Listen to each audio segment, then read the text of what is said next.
Indian premier league ಇತಿಹಾಸದಲ್ಲಿ royal Challengers Bengaluru ತಂಡ ಕೇವಲ 3 ಸಲ ಮಾತ್ರ ಫೈನಲ್ ಆಡಿರೋದು. ಆದರೆ 16 ಸೀಸನ್ಗಳಲ್ಲಿ 14 ಪ್ಲೇ ಆಫ್ ಪಂದ್ಯಗಳನ್ನು ಆಡಿದೆ.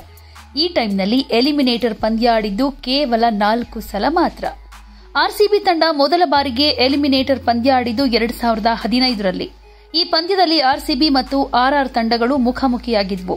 ನಿರ್ಣಾಯಕ ಪಂದ್ಯದಲ್ಲಿ ಗೆಲ್ಲುವ ಮೂಲಕ ಆರ್ಸಿಬಿ 2ನೇ ಕ್ವಾಲಿಫೈಯರ್ಗೆ ಅರ್ಹತೆ ಪಡೆದುಕೊಂಡಿತು. ಆದರೆ 2ನೇ ಕ್ವಾಲಿಫೈಯರ್ ಪಂದ್ಯದಲ್ಲಿ ಸಿಎಸ್ಕೆ ವಿರುದ್ಧ ಸೋಲು ಕಾಣಿತು.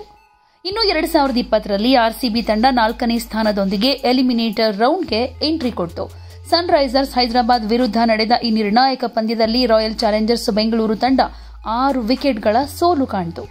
ಇದಾದ್ಮೇಲೆ 2021ರಲ್ಲಿ ಮತ್ತೊಂದು ಸಲ ಆರ್ಸಿಬಿ ಪ್ಲೇ ಆಫ್ಗೆ ಎಂಟ್ರಿ ಕೊಡುವಲ್ಲಿ ಸಕ್ಸಸ್ ಆಯಿತು.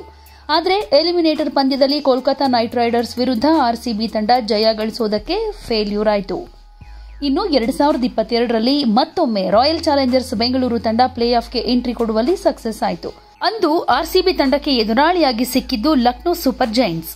ಎಲ್ಎಸ್ಜಿ ವಿರುದ್ಧ ಎಲಿಮಿನೇಟರ್ ಪಂದ್ಯದಲ್ಲಿ ಗೆಲ್ಲುವ ಮೂಲಕ ಆರ್ಸಿಬಿ 2ನೇ ಕ್ವಾಲಿಫೈಯರ್ಗೆ ಅರ್ಹತೆ ಪಡೆದುಕೊಂಡಿತು. ಆದರೆ 2ನೇ ಕ್ವಾಲಿಫೈಯರ್ ಪಂದ್ಯದಲ್ಲಿ ರಾಜಸ್ಥಾನ್ ರಾಯಲ್ಸ್ ವಿರುದ್ಧ ಮುಗ್ಗರಿಸಿತು. ಅಂದರೆ ಐಪಿಎಲ್ ಇತಿಹಾಸದಲ್ಲಿ ಆರ್ಸಿಬಿ ತಂಡ 4 ಸಲ ಮಾತ್ರ ಎಲಿಮಿನೇಟರ್ ಪಂದ್ಯ ಆಡಿರೋದು. ಈ ವೇಳೆ 2 ಸಲ ಗೆದ್ದಿದೆ. ಇಷ್ಟಾದರೂ ಎಲಿಮಿನೇಟರ್ ಪಂದ್ಯದಲ್ಲಿ ಗೆಲ್ಲುವ ಮೂಲಕ ಆರ್ಸಿಬಿ 1 ಸಾರಿ ಕೂಡ ಫೈನಲ್ಗೆ ಹೋಗಿಲ್ಲ. ಆದರೆ ಈ ಸಲ ಸತತ ಗೆಲುವುಗಳೊಂದಿಗೆ ಹೊಸ ಹುಮ್ಮಸ್ಸಿನಲ್ಲಿರೋ ಆರ್ಸಿಬಿ ಎಲಿಮಿನೇಟರ್ ಪಂದ್ಯದಲ್ಲಿ ಗೆದ್ದು ಪ್ರಶಸ್ತಿಯನ್ನ ಮುಡಿಗೇರಿಸಿಕೊಂಡ್ರೂ ಆಶ್ಚರ್ಯ ಪಡಬೇಕಾಗಿಲ್ಲ.